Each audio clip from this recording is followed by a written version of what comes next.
Hello friends, last time हमने chapter 11 के कुछ 10 जितने एमसीक्यूज कर दिए। चलो from today number 11 read the question. Thermal conductivity of copper is 9 times of steel. Temperature difference between free and is 100 and 0 degree Celsius, which is shown in figure. Calculate the temperature at the junction. मतलब यहाँ का हमें temperature चाहिए। Say as a temperature of junction is Tx. Temperature of two endpoints is 100 and 0 degree Celsius. Then we can say this connection is in steady state. Means the flow of heat throughout is same. And length given as at 18 and 6 centimeter. Cross section area is same. Then conductivity of copper is 9 times of steel. अगर इसके लिए अगर हम steel के लिए conductivity K लिखें, then for the copper is 9K. Then we can use the equation dq by dt for copper is equal to dq by dt for the steel. Now conductivity, remember the formula Ka T1 minus T2 100 minus Tx upon L means 18. अब देखो दोनों ऐसे centimetre में है तो उसको ऐसे metre में करने की रिक्वायरमेंट नहीं है क्योंकि दोनों साइड से 10⁻² तो वैसे भी कैंसिल होगा। चलो फिर Ka Tx minus 0/6 अगर तुम दोनों को मीटर में कन्वर्ट करो तो यहाँ पर आएगा 10⁻², तो वो तो वैसे भी कैंसिल। चलो Ka कैंसिल। अब ये यहाँ पर हम कर सकते हैं 3, तब ये हो जाएगा 3। Okay, then now multiply 300 minus 3Tx is equal to Tx। तो क्या होगा 300 is equal to 4Tx. Therefore what we can say the temperature of the junction it is 300 by 4. तो 300 by 4 कितना होगा? अगर डिवाइडेड बाय 2 करेंगे तो 150, उसका डिवाइडेड बाय 2 करेंगे तो 75 degree Celsius. Then we can say temperature at the junction point is 75 degree Celsius. Okay, चलो नंबर 12 क्या है? Maximum wavelength emitted from the sun and moon is 25 angstrom and 0.5 × 10⁻⁶ meter respectively. Then ratio of the temperature, मतलब हमें find करना है ratio of the temperature of sun to the moon. And we know that according to the Wien's displacement law, wavelength and temperature are inversely proportional. That means if we say Ts upon Tm, then we have to write as a lambda m upon lambda T. Sorry, S. Then what about the lambda m? For the moon it is 0.5 10⁻⁶ और ये होगा 25 into 10 to the power -10।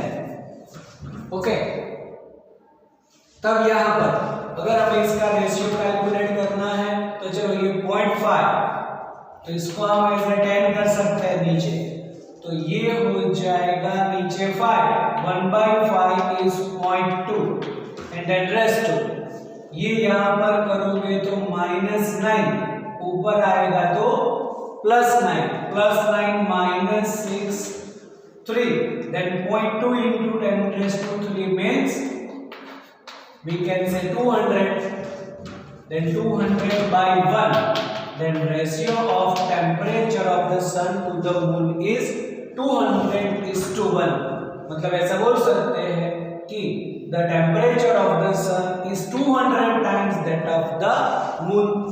Okay, चलो video pause करके लिख दो, इतना complete करो।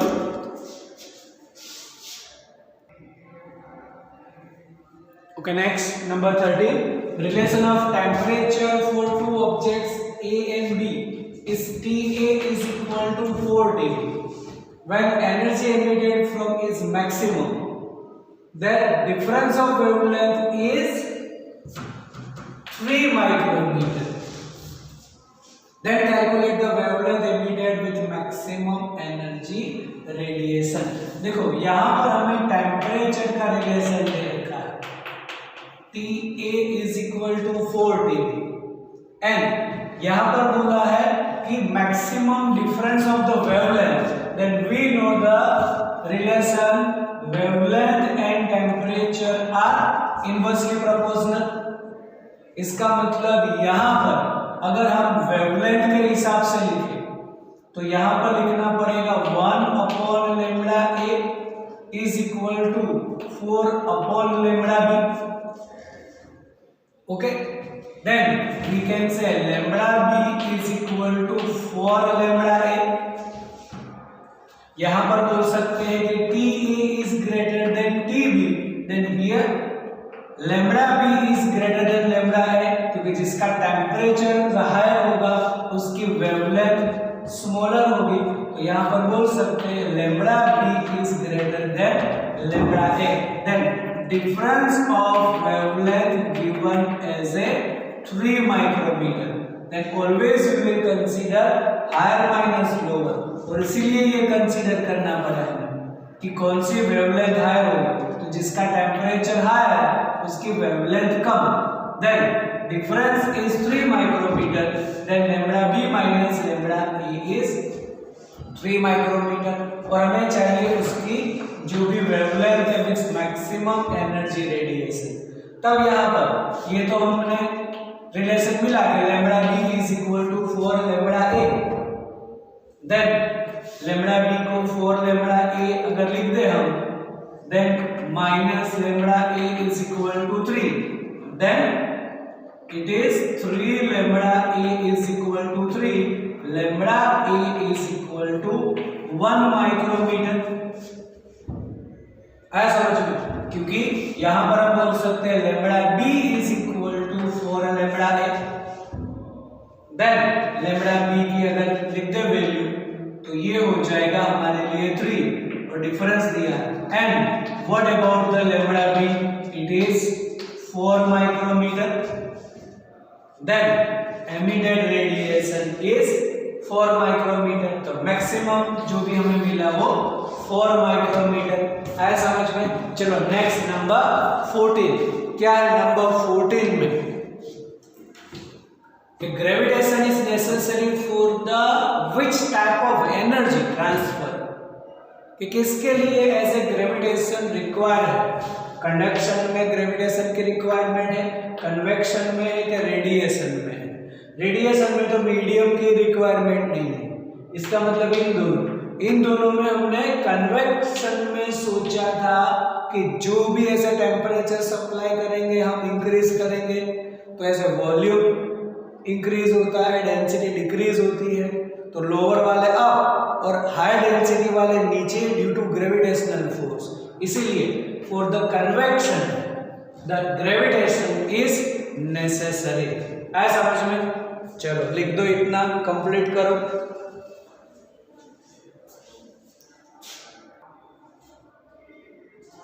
चलो see the next number 15. Temperature of objects are given as a 7 to 7 degrees Celsius and 3 to 7 degrees Celsius respectively. Calculate the ratio of energy emitted. Energy emitted है, that's why we have to use Stefan Boltzmann law. And for the Stefan Boltzmann law we have to convert the temperature in Kelvin, because जो sigma है वो kelvin में होता है. इसीलिए अगर हम TA सोचे then it is 7 to 7 plus 2 7 की 3 कर दे तो ये तो हो जाएगा 1000 kelvin. Okay, then TB 3 to 7 plus 273 तो ये हो जाएगा 600। ओके, अब हमें चाहिए इसका ratio of energy emitted. Then whatever the energy emitted is directly proportional to the fourth power of the temperature, then we can say QA upon QB is equal to TA upon TB raised to 4। अब अगर rest to 4 करेंगे तो देखो ये कितना हो जाएगा, 1000 divided by 600 rest to 4। तो ये 0 तो कैंसिल, चलो यहाँ पर और कैंसिल करें तो ये 5 2 जा और ये 3 जा, देन ये हो जाएगा 5 रेस्ट टू 4 और नीचे होगा एज ए 3 रेस्ट टू 4। तो इसको एज ए हम 5 रेस्ट टू 4 मतलब 25 625 हो जाएगा, और ये 9 9 81। Then ratio of the energy emitted is 625:81। Okay, तो यहाँ पर बस स्टीफन बोल्ट्जमैन लो याद रखो और इसको ऐसे हमें केल्विन में कन्वर्ट करना है। चलो next number 16। Area of 3 large plate is same. All plates are placed as parallel and equidistant. Consider they are as a black body. Temperature of first and third plate is 3T and 2T. Then temperature of second plate will be. इसका मतलब अगर हम diagram के हिसाब से सोच लें तो चलो ये कोई भी एक ऐसी प्लेट, इसको 1 2 and 3 प्लेट्स बोल देते हैं। Temperature of first plate 3T, second plate as 2T। चलो इसका टेम्परेचर हमें कैलकुलेट करना है। Then temperature of the second plate. अब यहाँ पर हमें इसको ब्लैक बॉडी कंसीडर करना है, मतलब यूज करना पड़ेगा हमें कुछ यही स्टीफन बोल्ट्जमैन लो, लेकिन इसका ऐसा टेम्परेचर डिफरेंस आएगा, इसका ऐसा टेम्परेचर डिफरेंस आएगा, है ना, और वो दोनों हम सेम फिर कंसीडर कर देंगे।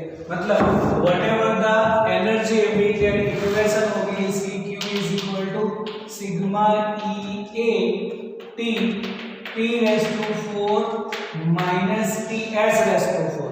लेकिन यहाँ पर टेम्परेचर ऑफ सराउंडिंग की जगह पर हमें जो टेम्परेचर कैलकुलेट करना है वो हम कंसीडर करेंगे यहाँ। Then for the first plate क्या होगा, we can say sigma EAT 3T raise to 4 minus TX raise to 4, और इसके लिए क्या होगा, then it is sigma EAT TX raise to 4 minus 2T raise to 4, और ये इक्वल बोल देंगे हम, क्योंकि जो भी हमें कंडीशंस दे रखी है एज ए प्लेट्स रखी है, तो फिर इसको हम पूरा ऐसे इसकी और इसकी कंडीशन से बोल सकते हैं एनर्जी एमिटेड इज सेम। तो ये सेम मटेरियल है, सब कुछ दे रखा है, एरिया प्लेट सेम है, कैंसिल। देन इसका जो भी हमें 3T रेज़ टू 4 करना है तो 3 3 is 9, 81T raise to 4 minus TX raise to 4 is equal to TX raise to 4 minus 4 and 16 T raise to 4। हमें करना है temperature of the second plate, ये इधर लाएंगे तो प्लस, ये इधर आएगा तो plus, 81T raise to 4 plus 16 T raise to 4 is 2TX raise to 4। तो ये कितना होगा 7 9 97 हो जाएगा। T raise to 4 is equal to 2TX raise to 4। इसका मतलब TX रेज़ टू 4 क्या होगा, then we can say 97/2 and T raised to 4. Then what about the temperature of the second plate? इसका fourth power ले लो, 97/2 raised to 1/4, और इसका तो fourth power T रहेगा। Then temperature of the second plate is 97/2 raised to 1/4 into T. Okay, चलो video push करके लिख दो, इतना कंप्लीट करो। See the next number 17. Thermal conductivity of the two slabs given as a K and 2K. Then calculate resultant conductivity of the compound slab. अब compound slab मतलब आप direct बोल सकते हैं in series connection. Then for the series connection हमें formula पता है कि for series connection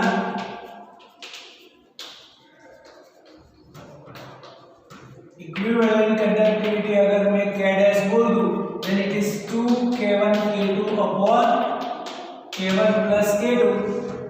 तो ये इजी हो जाएगा, एक का K है दूसरे का 2K. then K1 plus K2 it is 3K. then it is 4K by 3. तो रिजल्टेंट कंडक्टिविटी होती है 2K1 K2 upon K1 plus K2. तो ये हो जाएगा 4K by 3. इजी है वैसे तो, है ना. चलो number 18 corresponding to Newton's law of cooling. क्यों? Temperature of hot liquid decrease from 80 to 72 minute and temperature of surrounding given है 30. And calculate time duration to cool down from 60 to 50 degree Celsius. तो पहले first condition करेंगे हम.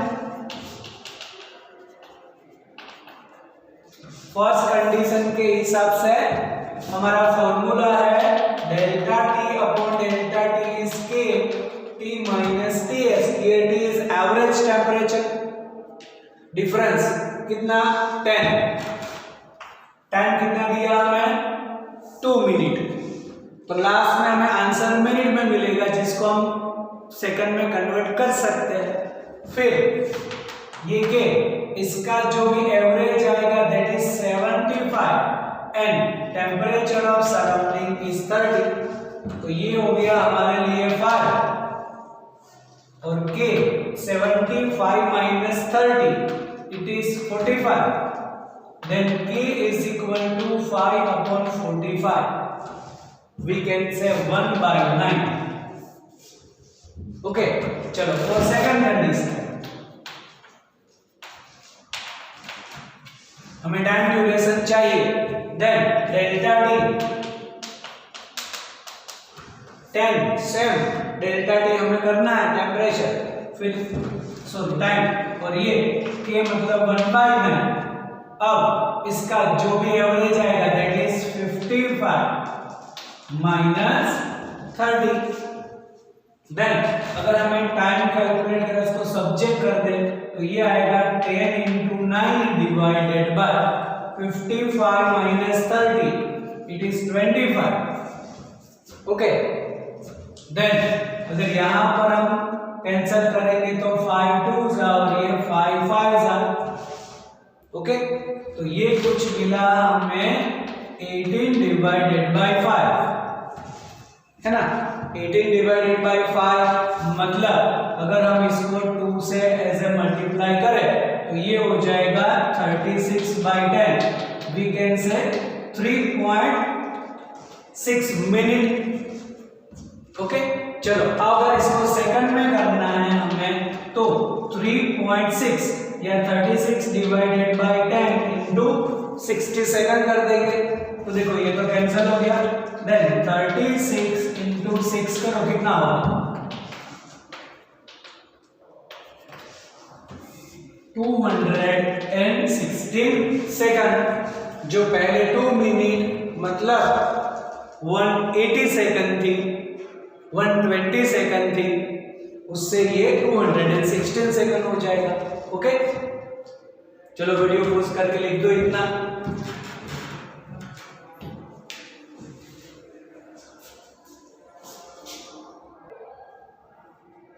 चलो see the next. If temperature of the sun increases from T to 2T, मतलब temperature double हो रहा है, radius increases from R to 2R, radius भी डबल हो रही है, then energy received by the earth is डेस टाइम दैट ऑफ इनिशियल. मतलब व्हेनेवर टेम्परेचर T और रेडियस R है तब एनर्जी कितनी रिसीव कर रही है अर्थ. उसके बाद अगर temperature 2T and radius 2R हो जाए तो कितने टाइम्स ऐसे रेडिएशन ज्यादा मिलेगा। देन यहाँ पर जो भी टेम्परेचर, रेडियस और एनर्जी एमिटेड की बात है, हमारे पास फॉर्मूला है for Stefan Boltzmann law, Q is equal to sigma EAD T raised to 4। तब यहाँ पर sigma E area, sun is considered as a sphere, then area of the surface area of the sphere 4 pi r square, T and T raised to 4 means energy is proportional to r square and T raised to 4। तब अगर हम ऐसे Q2 by Q1 करें, मतलब last condition and initial condition, final and initial, तो final में radius कितना होगा 2r, टेम्परेचर कितना होगा 2T, इनिशियल तो r है और टेम्परेचर तो T है। देन इसके स्क्वायर करोगे कैंसिल, 4 करोगे कैंसिल, देन 2 का स्क्वायर 4 एंड 2 का as a 4, then it is 16, then it is 64, then energy received ऐसा बोल सकते हैं 64 times that of initial, clear? Then whenever temperature double or radius is double, then energy received by the earth is 64 times that of initial, clear? चलो number 20, the radius of two spheres made up from same material as a 1 meter and 4 meter. The temperature are given as a 4000 Kelvin and 2000 Kelvin respectively. Then calculate the radiation emitted for first and second sphere will be. Then radiation emitted तो यही formula use कर देंगे हम, same formula as a Stefan Boltzmann law। अब radius और ये है तो डायरेक्ट बोल सकते हैं आप कि energy is R square and T raise to 4। अब Q1 by Q2 करना है, देन रेडियस फॉर द 1, तो यहाँ पर 1 का स्क्वायर आएगा और टेम्परेचर इसका है 4000, तो 4000 का भी divided, now the radius is 4, then 4 का square and temperature 2000 raised to 4, then Q1 by Q2, यहाँ पर अगर हम इसको 1 अपॉन नीचे 4 into 4 दो बार लिखते हैं।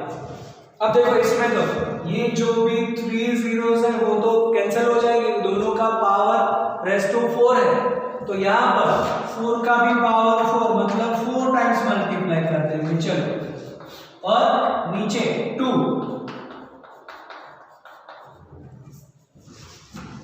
तब यहाँ पर ये तो कैंसिल, अब ये 4 होगा यहाँ से कैंसिल, ये 4 होगा यहाँ से कैंसिल, मतलब आंसर तो 1:1 ही आया, मतलब the ratio of the energy emitted is 1:1। चलो कंप्लीट करके लिख दो इतना।